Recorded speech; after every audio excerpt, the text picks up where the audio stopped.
contoh nih, kan Bapak Ibu mungkin pernah mengalami, Bapak Ibu sedang ada pertanyaan dalam hatinya, tiba-tiba Bapak Ibu scroll sosial media, loh, profil pertama adalah jawaban yang selama ini Bapak Ibu cari-cari. Padahal nggak niat, tapi kalau kita sudah meniatkan untuk mencarinya, ini ego kita jalan. Jadi bedanya disuguhkan oleh semesta sama kita mencari yang berdasarkan ego kita. Kalau berdasarkan ego kita, kita pasti akan ini langsung to the point. Ya memang oke lah kita mendapatkan jawaban, tapi di situ pasti ada getaran-getaran keegoan. Tapi di saat kita mendapatkan jawaban karena kita terus membersihkan batin kita sehingga semesta menyuguhkan kepada kita, lah di situ.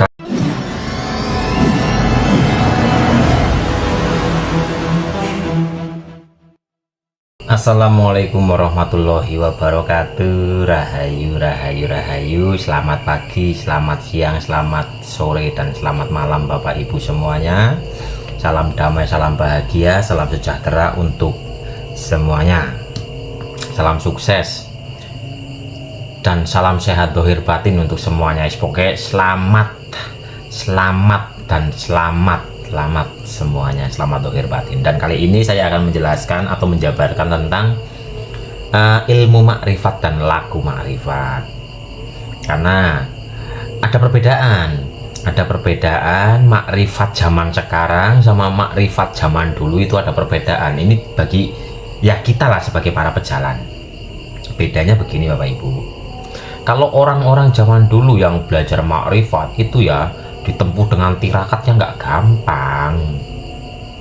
Ya menahan lapar, ya wirid dzikir ribuan kali, ya menyepi atau kholwat dan sebagainya. Dan para pejalan zaman dulu itu jarang bertanya Bapak Ibu, jarang bertanya, nggak seperti sekarang. Dalam artian gini, orang-orang zaman dulu para pejalan itu kalau bertanya Pak Guru umpama atau apalah sebutannya gitu, ini maksudnya apa? Kalau sekarang kan ini maksudnya ini begini. Ini kalau sekarang. Kalau dulu enggak. Di saat zaman dulu kita bertanya ini maksudnya apa, walah jawabannya itu ngawur. Ibaratnya kita tanya ke utara, maka akan mendapatkan jawaban ke selatan, ke barat, ke timur, ke selatan lagi, ke barat, ke timur, enggak langsung ke utara gitu loh. Malah nggak dapat jawabannya.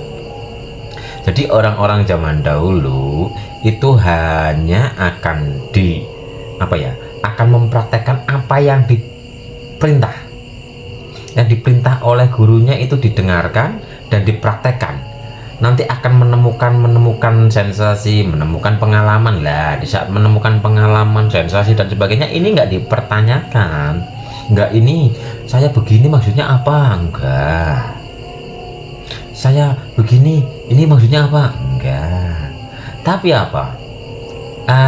Beliau para pejalan itu hanya sharing dan tukar cover. Jadi umpama nih 1 bulan sekali ketemu dengan pembimbingnya, dengan gurunya. Nanti di situ bercerita. Kemarin saya melakukan ini, saya berjumpa ini atau merasakan sensasi seperti ini, seperti itu dan sebagainya. Nggak mungkin akan ada pertanyaan ini maksudnya apa. Nggak mungkin. Ini kalau ya orang-orang zaman dahulu. Kalau zaman sekarang kan langsung to the point. Saya begini, ini maksudnya apa? Saya begini, maksudnya apa?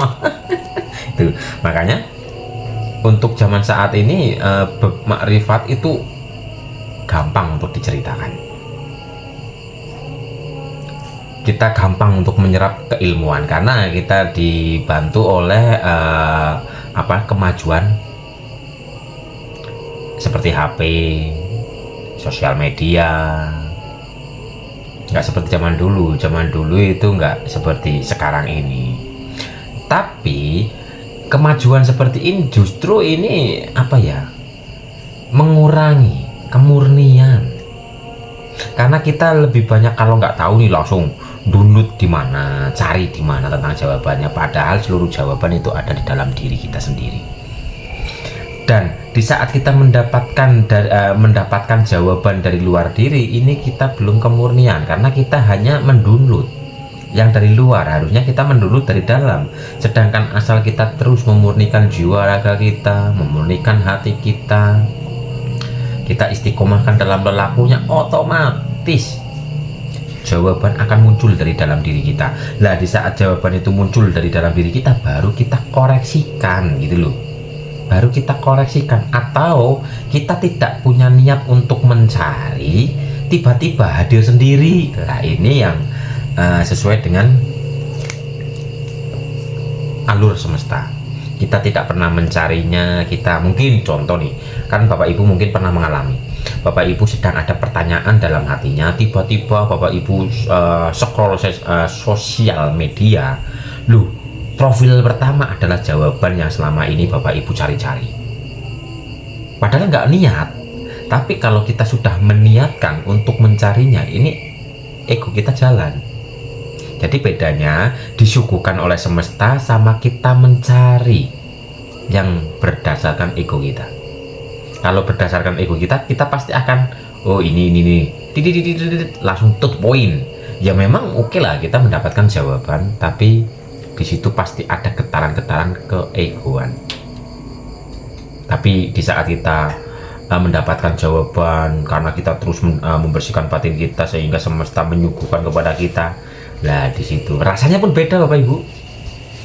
Ohnya itu beda gitu loh. Oh yang lagi scroll sweet tiba-tiba mendapatkan jawaban tanpa kita niatkan untuk mencarinya, sama kita meniatkan untuk mencarinya, rasanya pasti berbeda. Berbeda atau tidak Bapak Ibu rasanya? Monggo ditanyakan sendiri kepada diri sendiri. Jadi bedanya orang sekarang sama orang dulu, orang sekarang nggak sabaran. Nggak semua gue Bapak Ibu, nggak semua, cuman yo nggak sedikit juga yang bagaimana agar cepat. Nah, bagaimana agar cepat berjumpa dengan Tuhan, ya bagaimana agar cepat. Loh, kita sudah meniatkan agar cepat saja, itu tanpa kita sadari kita sudah ditumpangi oleh ego. Padahal perjalanan ini udah kita jalani, kita nikmati dan kita syukuri. Nanti kalau sudah waktunya ya akan berjumpa dengan sendirinya, entah itu dalam ya saknyet lah gitu. Karena perjumpaan itu, penyaksian yang sejati itu ya bisa kapan saja. Mungkin kita lagi nyapu, penyaksian terjadi, kita lagi rebahan, penyaksian terjadi, kita lagi tafakur, penyaksian terjadi.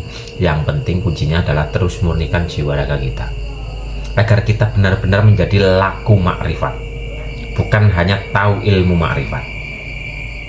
Orang yang tahu bab makrifat belum tentu melakukan makrifat. Makanya ada ayatnya di surat Asyaf ayat berapa ya?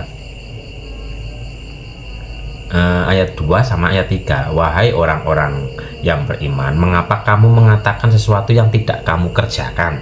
Loh, kenapa kita mengatakan sesuatu yang belum kita rasakan? Ya otomatis di saat kita mengerjakan pasti kan ada rasanya.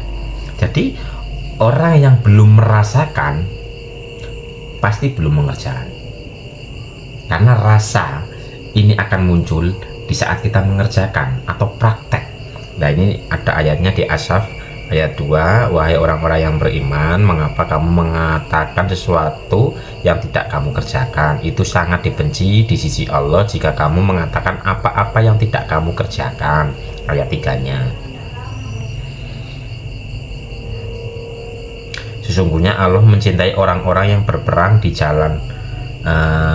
jalannya dalam barisan yang teratur. Mereka seakan-akan seperti suatu bangunan yang tersusun kokoh nih. Yang dimaksud berperang di sini, kita itu memerangi diri kita, mengendalikan ego kita, melepas kemelekatan, keterikatan jiwa kita. Ini peperangan.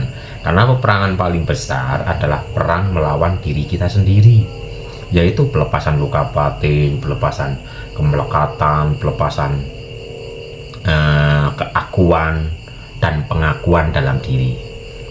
Nih, dalam barisan yang teratur. Jadi apa? orang buncak gitu loh, teratur menikmati jalannya, karena hidup ini adalah kenikmatan. Menikmati nikmat mana lagi yang kita dustakan? Justru nikmatnya ada di prosesnya Bapak Ibu. Nikmatnya itu ada di prosesnya. Dalam perjalanan spiritual, nikmat itu ada di prosesnya. Beneran, makanya tidak sedikit orang yang kebingungan di saat sudah, ini awal-awalan ada juga yang seperti itu, sudah penyaksian terus bingung, terus arep ngopo nek kaya piye, cuma gini doang terus mau ngapain lah, udah tahu oh ternyata hidup ini adalah senda gurau, permainan, acting dan sebagainya, terus mau ngapain?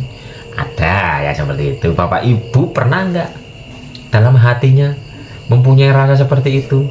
Pastinya ada yang pernah lah, karena ini ya tidak sedikit yang mengalami rasa yang seperti itu. Jadi nikmatnya ada di prosesnya. Makanya tujuan bukan utama, yang utama adalah prosesnya. Asal terus berproses pasti sampai tujuan. Tapi kalau kita menggebu kepada tujuan, prosesnya libet. Syukur kalau kita sampai kepada tujuan. Tekan tujuan ora ngedul mumet dewek engko. Jadi ayo kita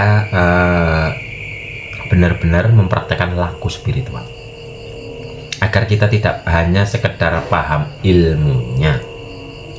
Kata Mbah Gus Dur, kur pinter dongeng nulis lan moco, tapi mburine bakal sengsara, karena ada ilmu spiritual, ilmu makrifat dan laku makrifat.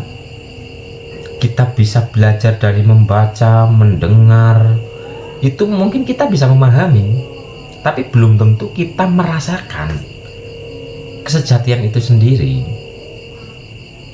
Jadi ada makrifat nar, ada makrifat nur. Makrifat nar itu ada di kepala kita, kita memahami kajian-kajian atau ilmu-ilmu tentang kemakrifatan, dan kita bisa juga menjelaskan karena kecerdasan sini. Tapi sininya karena belum ditundukkan kepada hati, nanti getaran-getaran vibrasi penyampaiannya itu ada panas-panasnya, ada menggebu-menggebunya, ada kemelekatan-kemelekatan tanpa disadari kepada keakuan. Jadi mari kita terus bersihkan batin kita, karena makrifat itu adalah laku nyata, laku rasa. Sedangkan laku rasa kita wajib mempraktekkan. Orang-orang zaman dulu itu tahunan, puluhan tahun, bahkan sampai meninggal ganti wadah itu ada yang belum ketemu gitu loh. Nah, ayo kita benahi diri kita mulai bersihkan hati kita agar ilmunya terberkahi. Makanya tidak sedikit asal kita mau mendalami lebih dalam lagi, di hari tuanya yang contoh tadi menyampaikan, tapi di hari tuanya itu mungkin mengalami sesuatu yang gonjang-ganjing atau sesuatu yang ya begitulah. Karena ini tadi, kenapa engkau menceritakan sesuatu, wahai orang-orang yang beriman, kenapa engkau menceritakan sesuatu yang belum engkau rasakan, belum engkau kerjakan? Karena di sisi Allah itu sangat dibenci gitu. Jadi mari kita terus bersihkan batin kita, agar kita benar-benar memahami, merasakan kemarifatan itu sendiri, bukan hanya sekedar memahami secara ilmunya. Karena kalau hanya memahami secara ilmunya, kita mendengarkan penjelasan yang detail dengan cara yang sederhana, dengan yang mudah, akal kita bisa menerima. Tapi apakah menerimanya ini sudah benar-benar manjing ing rasa, merasakan dalam hati kita? Karena proses merasakan kemakrifatan itu dengan laku nyata, dengan berpraktek. Nah, kita mengharapkan perjumpaan dengan Tuhannya, niat awalnya agar cepat, Ternyata ditelusuri lagi, ternyata belajar makrifat, belajar spiritual itu agarnya banyak banget. Agar apa? Agar lunas hutang. Agar apa? Agar permasalahan rumah tangga teratasi.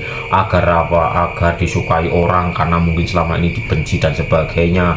Agar jeli, agar swallow, agar apa lagi ya. Loh, ternyata asal kita mau bertanya kepada diri kita, kita mau benar-benar merenungkan diri kita, ternyata agar ini agar itu, oh banyaknya, banyak sekali agar jeli gitu Bapak Ibu. Coba ayo kita koreksi ke dalam batin kita. Bermakrifatlah sebenar-benar makrifat, mengenal Tuhanlah sebenar-benar kenal.